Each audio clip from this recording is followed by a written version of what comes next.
రాష్ట్రంలోని ప్రభుత్వ ఆసుపత్రుల్లో సమస్యలపై కామన్ రివ్యూ మిషన్ రిపోర్ట్ ఇచ్చింది.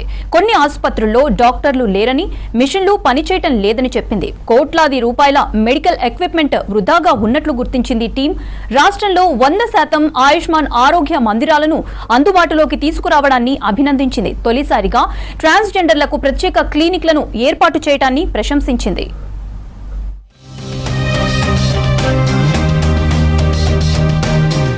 రాష్ట్రంలోని సర్కారు దవాఖానాల దుస్థితిపై కేంద్ర ఆరోగ్య కుటుంబ సంక్షేమ శాఖకు చెందిన 17వ శ్రీ కామన్ రివ్యూ మిషన్ నివేదిక వాస్తవాలను బయటపెట్టింది. పీహెచ్సీ నుంచి జిల్లా హాస్పిటల్స్ వరకు వైద్య సేవల్లో తీవ్ర వైఫల్యాలు ఉన్నాయని రిపోర్టులో తెలిపింది. కేంద్ర ఆరోగ్య కుటుంబ సంక్షేమ శాఖ ఆధ్వర్యంలో నేషనల్ హెల్త్ మిషన్తో రాష్ట్రాల్లో కార్యక్రమాలు ఎలా జరుగుతున్నాయి, నిధుల వినియోగం ఎలా ఉంది, లోటుపాట్లు ఏమున్నాయో తెలుసుకోవడానికి ఏటా దేశంలోని పలు రాష్ట్రాల్లో సిఆర్ఎం టీం పర్యటిస్తుంది. అందులో భాగంగా గతేడాది నవంబర్లో భద్రాద్రి, కొత్తగూడెం, సంగారెడ్డి జిల్లాల్లో కేంద్ర బృందం పరిశీలించింది. హాస్పిటల్స్లో అందుతున్న సేవలను, సమస్యలను రిపోర్టులో వివరించింది. రాష్ట్రంలోని కమ్యూనిటీ హెల్త్ సెంటర్లు, సిహెచ్సి, ఏరియా హాస్పిటల్స్లో స్పెషలిస్ట్ డాక్టర్ల కొరత తీవ్రంగా ఉందని రిపోర్టు చెప్పింది. ముఖ్యంగా గైనకాలజిస్టులు, పీడియాట్రిషియన్లు, అనస్థీషియా నిపుణుల పోస్టులు ఖాళీగా ఉండటంతో అత్యవసర సేవలు కుంటుపడుతున్నాయి. మరోవైపు కమ్యూనిటీ ప్రాసెస్ను పర్యవేక్షించాల్సిన బ్లాక్ కమ్యూనిటీ మొబిలైజర్ పోస్టులే లేవు. కాంట్రాక్ట్ సిబ్బందికి గత కొన్నేళ్లుగా వార్షిక ఇంక్రిమెంట్లు ఇవ్వకపోవడం, కొత్త సాఫ్ట్వేర్ లోపాలతో జీతాల చెల్లింపులో జాప్యం జరుగుతోందని, ఇది సిబ్బంది నైతిక ధైర్యాన్ని దెబ్బతీస్తోందని రిపోర్టులో తెలిపింది.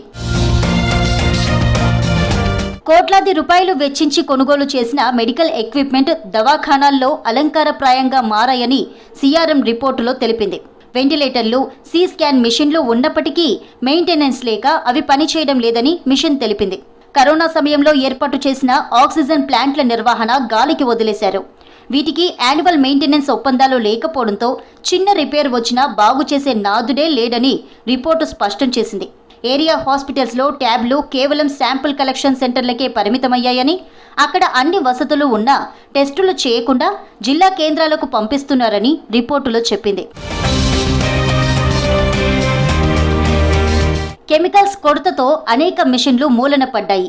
దీనివల్ల రిపోర్టులు రావడంలో ఆలస్యమై రోగులు ప్రైవేటు సెంటర్లను ఆశ్రయించాల్సి వస్తోందని రిపోర్టులో తెలిపారు.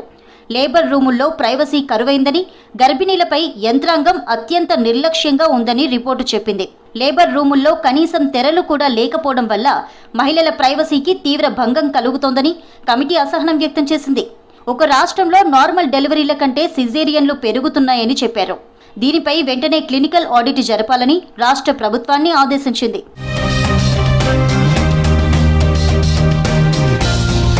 రాష్ట్రంలో 100% ఆయుష్మాన్ ఆరోగ్య మందిరాలు ఏర్పాటు చేసినట్లు ప్రభుత్వం చెబుతున్నా అక్కడ అందాల్సిన 12 రకాల ప్యాకేజీ సేవలు ప్రజలకు అందడం లేదని రిపోర్టు తేల్చింది.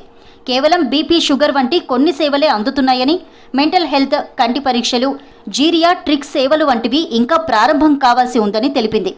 చాలా వెల్నెస్ సెంటర్లకు కనీసం సరిహద్దు గోడలు కూడా లేవని స్పష్టం చేసింది. ప్రభుత్వ హాస్పిటల్స్కి రావాల్సిన ఆరోగ్యశ్రీ క్లెయిమ్స్ కోట్లలో పెండింగ్ ఉన్నాయని సిఆర్ఎం రిపోర్టు తెలిపింది. 15వ ఆర్థిక సంఘం నిధులను క్లెయిమ్ చేయడంలో కూడా రాష్ట్రం నిర్లక్ష్యం వహిస్తోందని తేలింది. మరోవైపు డిజిటల్ హెల్త్ పేరుతో సిబ్బందిపై పనిభారం పెంచారని, ఒకే డేటాను అటు రాష్ట్ర పోర్టల్లో, ఇటు కేంద్ర పోర్టల్లో నమోదు చేయాల్సి రావడం వల్ల వైద్యం అందించాల్సిన సమయం కూడా డాక్యుమెంటేషన్కి సరిపోతోందని రిపోర్టు చెప్పింది.